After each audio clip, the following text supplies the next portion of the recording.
I'll say welcome to all of you, and I can get your first name. Todd. Todd? Okay, so we got Todd and Dee, okay, and Cassie. And we already introduced over a small group, but Matt Johnston, Lisa Scheibling, we're with Stanley Insurance Group in Lima. And we are one of the agencies that is licensed and approved by Anthem to represent it's called the Anthem SACA, SACA Employee Benefit Plan, okay? And you will see SACA, and I'm going to explain that for those of you that don't know. That stands for the Southern Ohio Chamber Alliance, and they are a chamber group, much like NOAC, which you're really part of, that Northern Ohio Alliance. And then included in this benefit plan, the ability of the other chambers is the Central Ohio Chambers, Dayton, Youngstown. They're all allowed to participate in the SACA program. But before we go into a PowerPoint, and this is where you're going to love this presentation now, I really want, and you know, Ann said she's got a business with 4 people. I want you guys to understand why we think, you know, and as agents, we specialize in group benefits. Our department within a property casualty agency is actually specialized. We have a team of 8 people that do nothing but sell and service our health business, okay? So we're mainly group and individual. And as the Affordable Care Act has kind of played out since 2010, 2014 was pivotal when they started the exchange, or the marketplace as we fondly call it now, and small group, which is employers of 2 to 50 lives, went to what was called ACA community rating. So are you all familiar with community rating? Okay. In a nutshell, community rating says, and this is the, when I say ACA, I'm going to say the Affordable Care Act, the federal government has said that insurance plans have to meet certain guidelines on benefits, and that the rating structure has to be unisex, that the age bands are compressed so that there's only like a 3-to-1 ratio on age banding, when you'll see in the Anthem presentation it used to be 8-to-1. And that severely impacts especially young, healthy groups, okay?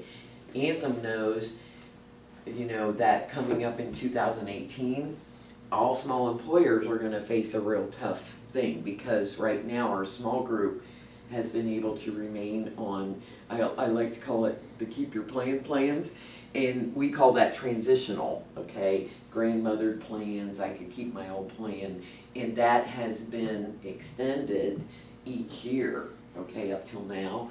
But for small employers, the government in March of this year said no more. By January 1st, 2018, all transitional plans need to go.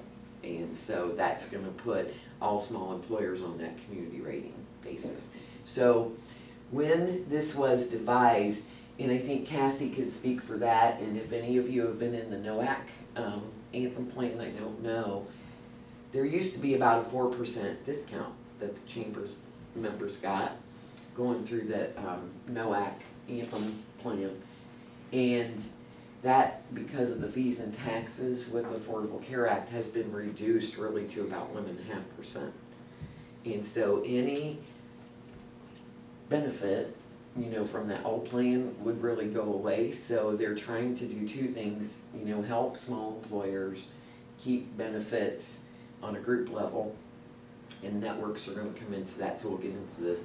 And they also know that if it goes to 2018, and you know, I'm going to use 50 to 60%, small groups will be severely impacted on rates. And I think Lisa and Matt can say it could be 50%, 60%, some of them 100. Okay, so it can be pretty ugly, but we'll go into that. So does that kind of help? And I told Deidre then that's the individual market. We'll get to that in a minute because I'm going to explain some things. But insurance companies segment, and you'll see this is for 2 to 50 employees. It's for small business, and that's one of the nice benefits of the chamber. So, you know, Carrie's chamber, being part of NOAC, is still able to access the benefit plan and go through that. So we'll go through how this got set up.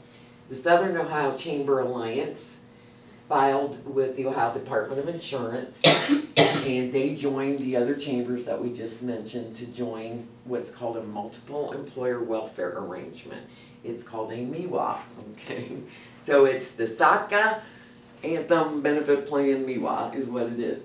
But it's just a banding of small employers for the purpose of insurance, and it is a self-funded arrangement. And what it is, it's a much safer form of self-funding than what you can go out and buy, you know, on your own, 'cause especially with 4 employees, cash flow gets affected, you don't know how you would do.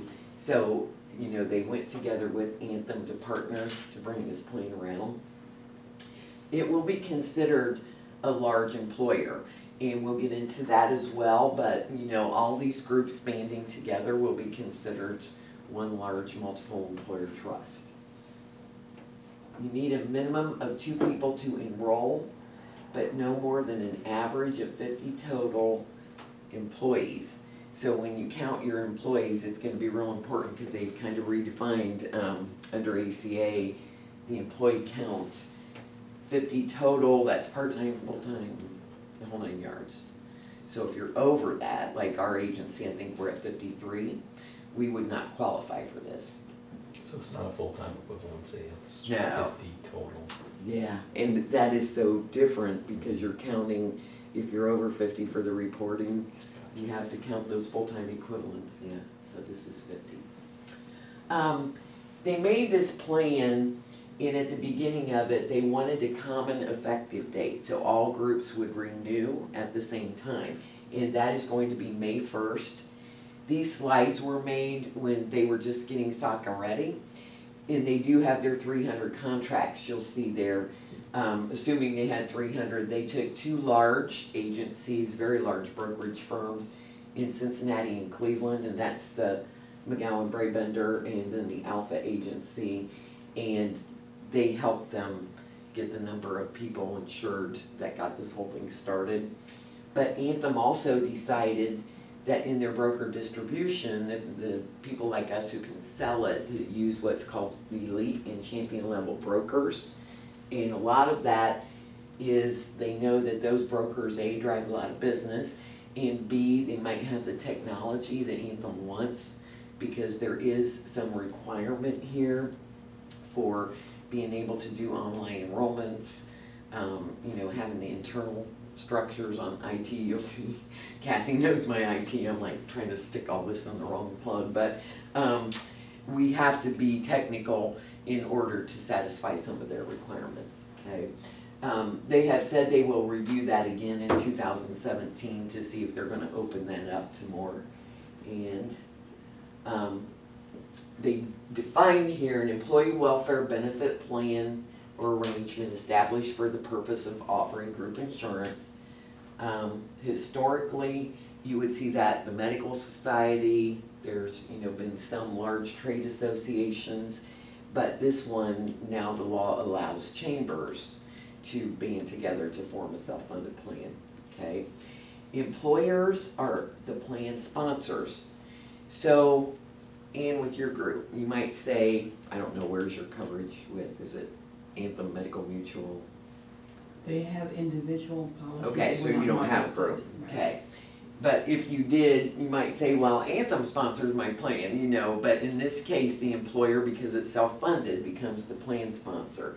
In Ohio, under their revised code, and the Ohio Department of Insurance, excuse me, has approved all this. So they went through the proper steps, and I'm really happy to say that Anthem is backing it, because that gives this plan a lot of credibility.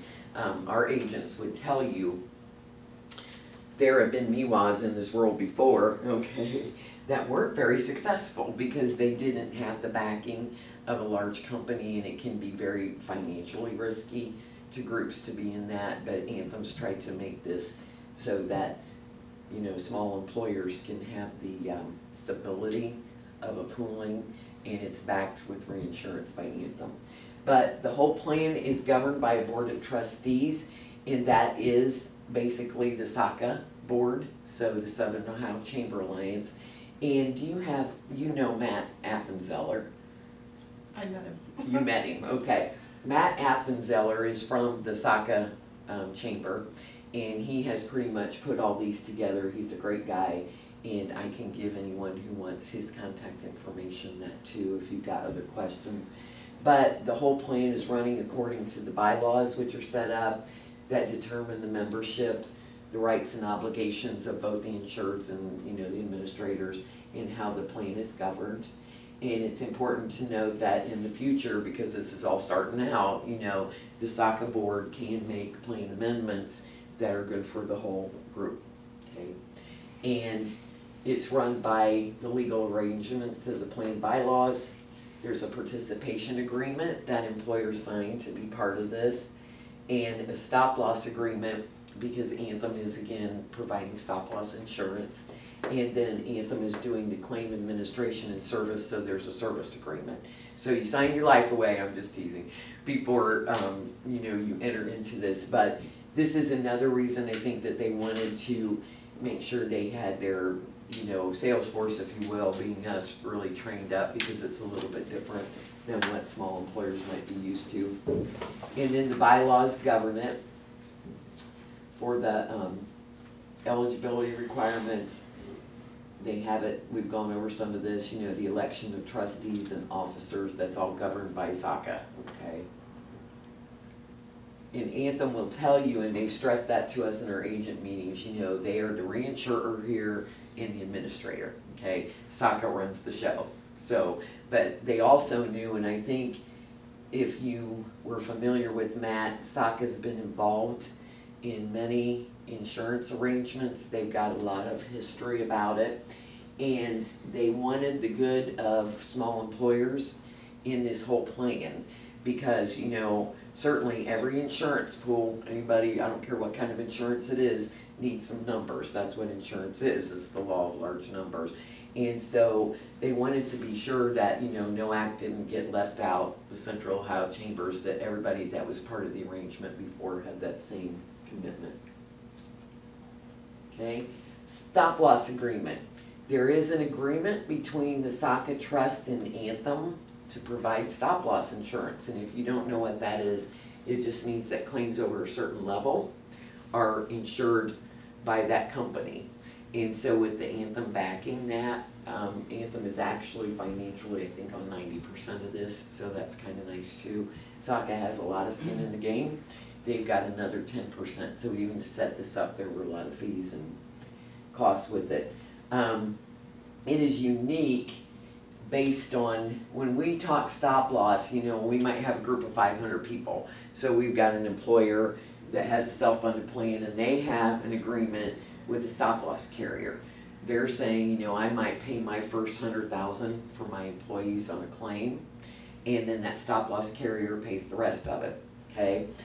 This agreement is between Anthem and SACA, so SACA is really, and you'll see this in a minute, collecting all the money. Even though Anthem's collecting it, it's going to SACA to pay claims, and then Anthem reinsures it above that. So I hope I'm making sense there, okay?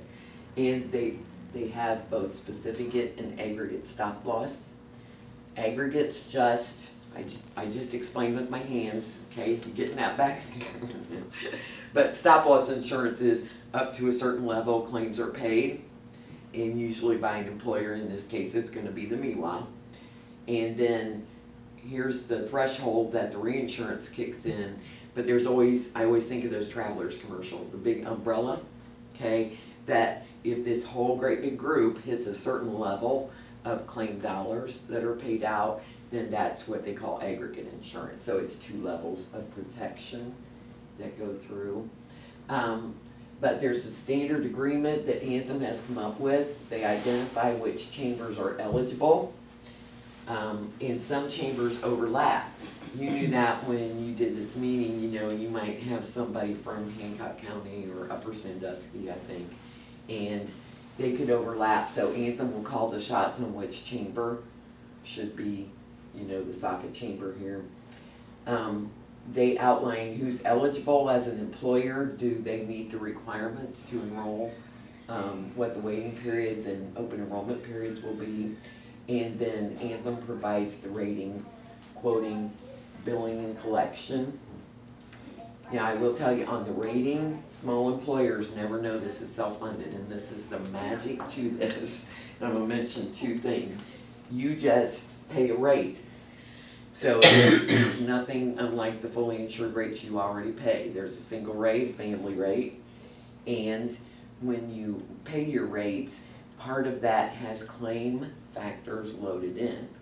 So that money goes towards the pool that's assigned to the claim factors. And here we go about equivalent ACA products. This product is underwritten, so your employees are asked medical questions in order to get a rate for it, okay? Groups really can't be turned down, and that's part of federal law now. You know, there's no pre-existing, they can't be declined for coverage. But because it's a medically underwritten product, and because it's large group, it does not have to fall under what they call those metal level plans that the ACA requires. We are a small group, so if anybody's got questions, I just want you to, you know, kind of yell to go through, but does that make sense? Okay. And again, the alternative to community rating. So Anthem knows coming 1/1/18 that this may be a great alternative, and if, you know, employers want to look at it this year and it benefits them, that's great. But it may be, and I think if you guys agree, it's pretty pivotal 1/1/18, because that's when we're really going to see the differences. Okay. But protection, being part of a large self-funded pool, you have Anthem stop loss coverage, and you have more stable rate increases. That's kind of nice because everybody's being pooled. Everybody does not get the same increase. If a group has been, you know, high claim making group, they can get a different tier, but they won't be pushed out of the group for claims or anything else, but they can't be rated, okay? This one is really important. It keeps Anthem's full PPO network, and I would think that's very, very important in this area, especially it is in Lima. I don't want to get off too much, but in the insurance mechanism, the way health insurance works, carriers go to providers, to the hospitals and doctors, and they negotiate discounts, okay? And because of the ACA community rating and the need for insurance companies due to requirements on medical loss ratios, they have to pay out 80 cents on the dollar on small group. Many carriers have gone to narrower choice networks. And I'm using some of my own terms so it's understandable. And I'm going to give you an example. If I write an individual plan with Anthem in Lima, Ohio, I don't have St. Rita's Hospital in it. I have Lima Memorial. If I sell a group with Anthem, I have both hospitals in it. And that's what they're talking about, access to the full PPO network. We are really going to see in these arrangements, I think that's where people are going to have more choice than they will outside of them. So coming up, coming soon to a town near you. Huh? Again, you're going to get a straight premium. You'll have composite rates. Instead of age rating, all your singles will pay one amount, and then you choose if you want just a single family, that's what a 2-tier means, or a single employee spouse, employee children, or family is a 4-tier rate. But it's kind of easier to gear your budget that way, because if you hire a family, you know your rate's X, you know you're paying, you know, whatever percent of that for it. The administrative service fees, excuse me, those are for services that Anthem provides, so that's part of your premium. You know, within your premium, this slide's describing what all is included in that. So to pay people like us, for Anthem to process claims, to produce a billing, that's what the admin fees are. Then there's a claim fund. So again, remember when I said you get some load in your rate for the claims? Well, when that goes into Anthem, they're giving it to SACA, who then splits it up. And the best way, I call those buckets, okay? You got an administrative bucket of money, you got claims, and then you got a general expense. this is important, and we even learned some about this the other day. Because it's a large group, remember? Okay, no more on your own small group. This plan does have fiduciary responsibilities, and that will include ERISA compliance, but also the plan itself has to have auditor fees, actuarial fees, because all that needs to be monitored to make sure that it's financially, well off. But the employers are considered a large group, so you've heard of healthcare reporting, everybody can just scream and jump out of their seat now, okay? But there is a compliance piece of this plan.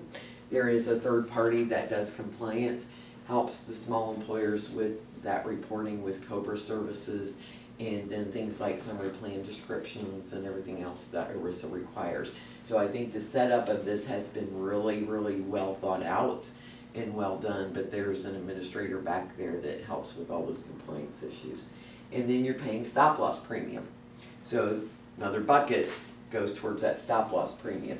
And then there are fees, and this again comes back to someone helping the small employers do the compliance piece. If I'm self-funded right now, in July, those PCORI fees are due, and there's transitional reinsurance fees that have been due the last couple years. Those are all things that, you're gonna sit at your desk and see what in the world am I supposed to do with this, okay? And in that event, you've got that other entity taking care of it for you and telling you, okay, here's what you might owe, but they've loaded this into the premium. Again, they're taking that burden off of the small employer. Any questions on that? Okay.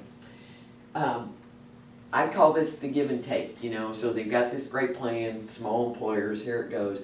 Monthly employer bills look like your billing statements due today. Whatever rate you have, you're gonna get those rates every month. The small employers do have to agree to have this automatically deducted electronic fund transfer.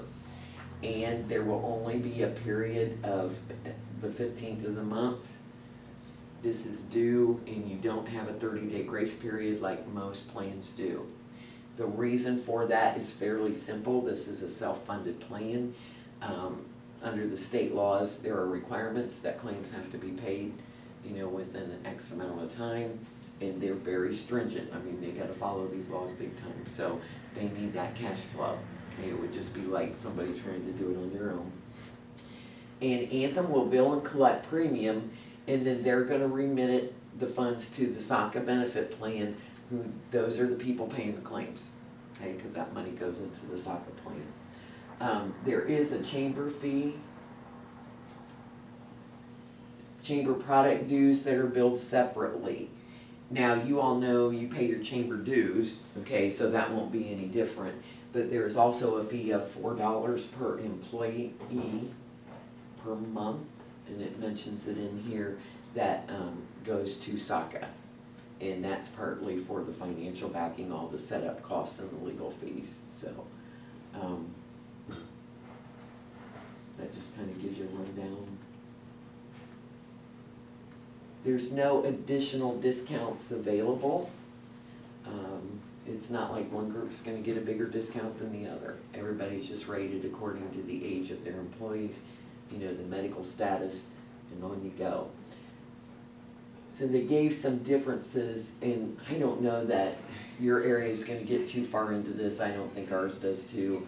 There were evidently some boundary lines that SACA hit. Like, I think of SACA as southern counties. Auglaize County, Lisa and Matt both work out of our Wapak office. So New Bremen, they're all SACA, okay? But I think this is pretty clear that this is NOAC territory, so I don't think we have a problem there. Groups are rated in-house by Anthem. There is no online rating, and they just say that this will be administered by Anthem on what's called their Facets system, which means nothing to you guys. It's just their large group platform, okay? Now, I put in your packets, and we'll go over those real briefly. This is introducing some of the programs that are in here. There is wellness embedded, and I think they have, I don't want to speak out of turn, but they want to keep improving that as the years go by in the capabilities. You got a 24/7 nurse line, so if you're home, you don't know whether to go to the hospital, you've got access to call in a nurse. Then a maternity program, the Future Moms, complex care and condition care for the chronic conditions that can get a lot of different problems with them, the diabetes, heart failure, COPD and coronary artery disease, asthma, and then condition care for end-stage renal disease is what that means. And then healthy lifestyles online, so all those are embedded into the plan, and Anthem manages all that, but there's some good bells and whistles in it. Okay, 7 standard benefit strings, and I'm gonna go through those with you because we did give you a copy of them. You'll note that in the plan, they have no same-sex spouse coverage, no domestic partners, and dependents are all covered under federal law to age 26. When they say standard pharmacy benefits, that just means you have co-pays on pharmacy, you have generic co-pays, you have preferred brand name drugs, and then non-preferred, so nobody can figure it out, but that's and then this is really neat. Myself as an agent, I think this is great. Dual or triple options if you have over 10 employees enrolled. It's gotten to the point that a lot of employers are saying, we're reaching the threshold of we can't pay anymore. We're getting these increases every year, but yet some employees have different needs from a medical standpoint, or family members might have, different issues. So one person might need a drug card and the other person saying, give me the high deductible, I don't want to pay anymore. Then if you do have over 10 employees enrolled, you're able to make those choices, and the employer could pay maybe on a defined benefit. I'm paying X, if you guys want to pay a little bit more and you need this coverage, you can have it. So at least it doesn't just leave them kind of with the fact that, everything's bad and my deductible's too high, and they've got some choices.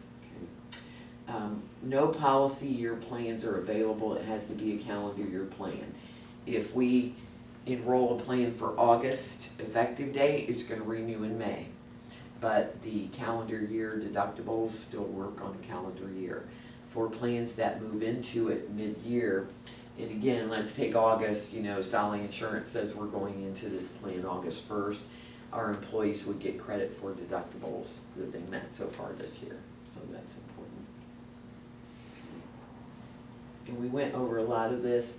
Again, it's guarantee issue unless you don't meet the eligibility and underwriting requirements, then you can't be turned down. This goes into a lot of maybe technical about how the small group rating applied. Basically, Anthem's, using the way that their old system used to work under NOAC, that if your medical level is really low, you're going to get this factor, and if it's high, you're going to get another one. Again, you must employ on average no more than 50 days during the preceding year, so you can take that whole year prior and look at that. You always have to have 2 enrolled, or at least on the first day of the plan year. If not, that can cause for a non-renewal. And your group must be domiciled in Ohio, and you have to be a member of one of the participating chambers. And again, that's Southern Ohio, Northern Ohio, Central Ohio, Dayton, Youngstown. 75% of net eligible employees must enroll.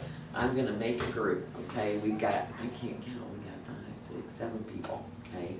And Lisa and Matt have coverage through their spouse. You can take them off, and then 75% of us 5 would have to be covered. So that's like 4, right? Yep. Oh, I'm so good, okay. So, and that's just the math, but that's kind of how it works. Then at least 25% of the dependent costs needs to be covered, or 50% of the single coverage. So basically, employers have to agree that they're going to sponsor 50% of that employee coverage, okay? And we have to build that, and now you notice a new name called FormFire, and I'm going to go through that. Anthem, I don't want to go through this, but Anthem does require all groups enroll through an online platform, which is called FormFire, and that has your employees going online, doing their applications, answering their medical questions. And then in the agent's office, we actually do all the paperwork and transmit all that information through that Form Fire app. So we have to purchase Form Fire to make sure that it's through for the groups. This slide gives you a comparison of how the MIWA over here is setting up the rating rules and how it works a little better. So Legacy to Anthem is their old platform. This is how we used to age rate. And they're just age factor bands that the difference between the highest and lowest was an 8-to-1 ratio. Lowest is always young single males, okay? It's just there. That's the least insurance risk, okay? And then as those age bands go up, then depending on somebody's gender, you know, it would go up as they age. ACA says their unisex rates can't differentiate between a male or a female, and that 8-to-1 ratio now narrows to 3-to-1. So what that does, and what you see maybe, and your employees have seen that individually, young people go up to meet that mid-range, and you know, the oldest people, which I'm getting up there in those bands, come down. And it meets in the middle, but depending on the demographics of your group, if I've got, you know, let's say a lot of people under 40, when the community rating comes through, I may really get crunched, because that segment's all coming up to fit into that requirement and that mandate.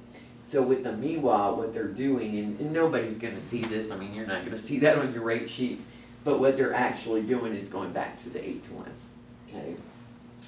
Area factors, they used to be able to have a area factor code. Lima might have a higher medical cost than Cary, Ohio. Maybe because it's a 2-horse hospital town and, you know, costs go up, whatever. But and you'll see Department of Insurance has now put 17 regions into effect for rating in Ohio, so they're gonna keep that. It's probably easier for Anthem to rate like that. This is a biggie. There used to be some rate differential made between what a small employer did for a living, so there was an industry factor. Under the ACA, it's not allowed. Under the MIWA, they could, but they're not going to. So that is very, very important to some of the high-risk industries. Group size factor, you'll see that they're going to have some flexibility that if an employer is really small, that they can put a little load on the rates. And that's just because they're more volatile to the pool. And then a risk factor, and risk is medical. So because it's medical insurance, that's the medical risk. The ACA says you can't differentiate in any of this. And so what insurance companies do is, you know, they're gonna make sure that they're covered for any of those potentials. Does that make sense? You must be a member of good standing with the chambers. You have to complete all your acknowledgement forms, and then they give you the product dues. That is the SACA dues, the $4 per employee per month. That's separately billed by SACA. And you'll notice it says it's based on the enrolled lives at the time of your effective date. So it might be $16 if you have 4 employees a month. And then I think you're putting that out when you put a quote through. Yeah, because it's not billed into the rates and it is billed to you annually. So Oh, are it's they not- billing it annually? They are billing it annually, yes. Seems learn something new every day. I know, I heard Matt say something about $40, but I'm reading the slide, so 40 an employee per year, but I don't know. 48. That's what I thought, yeah, so we'll go with $4 per employee per month. And then failure to comply with the plan rules might result in removal from the plan, and it definitely would. There's just no doubt about this. Different arrangement. SACA dues are gonna be due, the chamber dues are gonna be due, and they are checking chamber membership on this. And I did understand too that they're not just checking membership, they want that accounts chamber number, okay? So they're making sure. And then again, everybody renews the same date. For the whole pool, there'll be an overall percent renewal calculated. So if the whole pool looks like it needs a 3% increase, that will happen. And then for any groups that might be over on claims in medical risk, they might get a little bit higher renewal. And then your agent would deliver that, and they're going through the renewal process, but just kind of getting over. I'll go through this quick. As part of this, because Anthem's a big company, this is not self-funded, this is all fully insured, but they're gonna offer dental, life, disability, and vision to groups as well. So if somebody wants to round out their package, they'll be able to do that. And that kind of goes into too much information, but Anthem has different divisions that bill those different coverages, the vision and dental. Key differences again between Anthem, the ACA, and then the transitional plans. Rating, you'll see that there's the capability to rate for groups with bigger risk. You have a common renewal date. You have group eligibility requirements. That's the group size, chamber membership, and then the SACA dues. And it requires compliance because it's a large group. Anthem's administrating the claims and reinsuring it. And then that quote and sole case submission is form fire required. And I put some form fire information in your packet.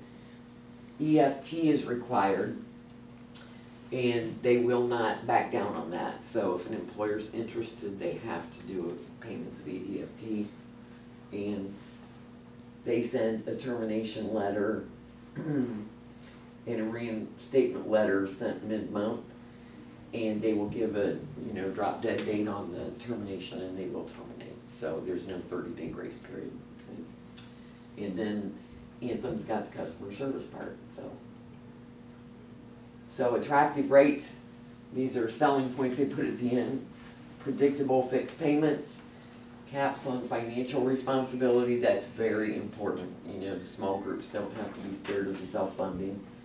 Protection backed by Anthem stop loss coverage, and some more stability possibly for the small employers. And then the compliance services, and again, that's very important too. Okay. And then it goes over network access. You don't have to comply with ACA benefits, and that might be pediatric dental if you guys have heard that too. That's kind of a fun one. If you are a small group, you have families and you have kids under 19 years old, they have to have pediatric dental. So you have to make sure some of that, you don't have to worry about any of that. And then embedded health and wellness programs. So that's the end of the slideshow. Is there questions? I was wondering for, like the different plan offerings, do you all have to get the same, so say it's like a small, business, three or four people. Right. Do you all have to get the same type of thing, like a PPO or an HSA, or can each person pick whatever plan? Yeah, they can't. The only time there can be a choice is if there's at least 10 enrolled. Okay, So if you're a small group, the employer's gonna pick one, okay, yeah.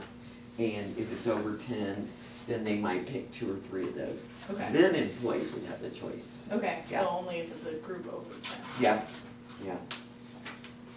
And then I put the plan offerings in the packets, because I thought that was interesting. There's on the top, they call them PPO plans, but those are the plans that have a little bit lower deductibles, have a drug card, possibly a doctor's office visit co-payment, so more as we know about a PPO, and then in the middle, health savings accounts option. And that's high deductible insurance where employees can then choose to put some money back pre-tax. And then it goes over the pharmacy benefit. Questions? I know that it's summer and it's probably 8, not quite. So I did get a lot of information, but we put information on a couple things our agency does. We have a MyWay portal which helps with some compliance information. And then I put a form fire piece in here, because I think it kind of goes over explaining what happens in the form fire process. Each of your employees go online, do the app, and until and when every employee goes on with form fire and gets it done, you know, there's no ability to get a quote. So that's why it all kind of streamlines together. Yeah. So Lisa, any good advice on that? We've seen. I just can say, I mean, I enrolled a few groups in it, and the filling out of the applications is the worst part. Once that's done, and if you get the quote and it works for you and your company, and you decide, yes, this is what we want, it's pretty quick and streamlined after that. So, really, that's the worst part. So where before it was the employer chasing after employee apps and all of that stuff, The paper kind of takes app. the employer out of it, other than once a week we send you a status on who's not completed theirs, who started but not completed, and who's not even logged on, so you know, and then you can go after them and say, hey, you know, you're holding up our entire group, you've gotta get this done. So I think the employers like it for that reason. It kinda really takes them out of it a lot and gets that burden off their plate. That's front end only or annual? Well, it's front end only, because from then on, they're going to look at, you know, your history and everything else, yeah. That's a great question. If you shop your plan annually, then you would have that, yeah. Unless you want ACA rates, and you never know. I will give you an example. Some groups, and they're probably already on ACA, none of this is perfect, so let me say that first. In the old days, if I was a group that had more mature employees and they were sick, I paid the highest rates. You know, my group had rates way up here. Then if they were young or younger and pretty healthy, you know, their rates were down here. So when ACA came into play, those groups that already were paying that highest level probably have already moved, because it was their benefit, yeah. And what Anthem, I think, is trying to stave off is agents. We're trying to come up, you know, with the programs to sell that are gonna help the small employers stay in the game. Because I think most people think benefits are really important, but you know, so is affordability. Yeah. Well, I thank you all for being a great Yeah, audience. Yes, thank you. Yeah, If- sure. If they have individual policies right now, the people do, with the marketplace. The majority of them are going through, I think, November 15th or November 1st. Well, they go to the end of the year, but open enrollment starts again in November. I think theirs ended November 30th, the way it looked like on their policy, it doesn't? No, it's December. Goes to the end of the year. So if they decided they wanted to go with this, would they continue on with what they're doing now to the end of the year No. and then? Or they can go now? Yeah, if It's you just saw gonna a renew group again in plan, May. Okay. right, if you had a group plan and it came out to where you guys wanted to join it, they would stop their plan that they have now. Okay. And you know, what's interesting, and you bring up a good subject, because the marketplace bases the actual premium on income levels. So everybody might be a little bit different individually. Mhm. And you really have to do, which is that's the nice thing with 4 people, you know, you can get feedback pretty quickly. But you gotta do some studying on what's better for people. Okay. Cause I don't know if you're, and you don't have to go into it, I'm just throwing this out. If you guys might subsidize premium by a pay increase, or we have a lot of employers that do things like that, that's great, but you've kind of capped your cost until you see a quote and know what everybody's premium and figure the percent. Mhm. You know, you really don't know what those differences are. But did you say that on this one that the employer has to pay 25% or 50% of the single and 25 for family? Yeah, it has to equate, which 50% of single probably is gonna come really close. And that's just the requirement, that's what the employer, but if your employer pays the entire amount, it doesn't. No, have that effect on doesn't, that. yeah, Okay, all right. they would jump Now, up do you, down. are the plans like, the most we have is, for family, is one other person, the other one would be single. Oh, So I see. is there a family, or is there, employee plus one, You employee can, plus? okay, there, you can look at it either way. You can have a we call it a two-tiered rate, single or family, like you're Mhm. saying. Or you can choose, I want single and then a category for employee spouse, employee children, and then. Oh, I see, family. okay. Yeah, so that's what they mean by that 2 and 4 tiered. Okay. The other nice thing, if you're offering a group, you can do the premium only plan, so for your employees that are paying those premiums anyway, at least they can have their portion deducted pre-tax. That's what I was gonna ask, is it Yeah. pre-taxed? You 'Cause have we to have a premium We do not only have a plan. cafeteria plan, and we've run into where they're taxing them on their reimbursement now, Yeah, yeah. because you can't reimburse an individual plan. Yeah. We found that out. Yeah. The only thing I figured out is that you could if you had a cafeteria plan. And Not for an but you individual. can't now at all? No. Okay, well, they're being taxed now, so. Yeah, that was 15, I think the IRS put a big blow to that one. Yes. Yeah. they- Yeah. Yeah. Yeah. So this would be pre-tax. If you did it through the group and you got a premium only plan, which there's many ways to do that, it's very inexpensive.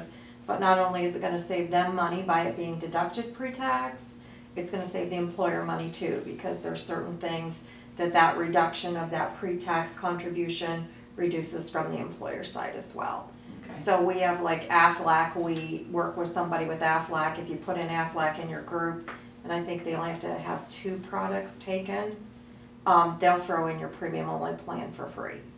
We have another Aflac. company that if all you need to do is get the plan document, you don't wanna mess with anything else, it's $175 one-time fee for them to do the plan document and file and get you legal. Is there disability offered to this, Yes, short-term? You can opt to have that as a separate bill. But that Um, does not go through Aflac, right? That does not, but you could make the decision if not everybody wants it. You know, that's one of the nice things about Aflac is that lets everybody choose. Well, So we what can't I need get for me Aflac and my because we're family- construction. yeah. They Oh. won't, yeah, they won't cover us, so. And Sorry. this is a Short-term. fully insured But we have disability, others so that we, would, yeah, we'd have to look at that. Yeah. Anthem may frown on it too, Mhm. then we look at other markets, but you're Okay. right, it could be, you know, some kind of issue, yeah. Okay.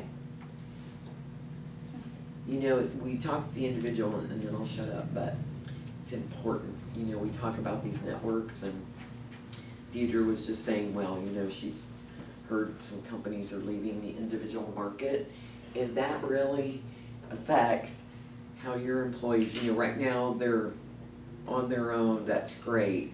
But what we're seeing in the insurance end of things is we've lost 5 insurance carriers that would have been selling in 2015 and 2016 on the individual market, and as of 2017, they won't be there, okay?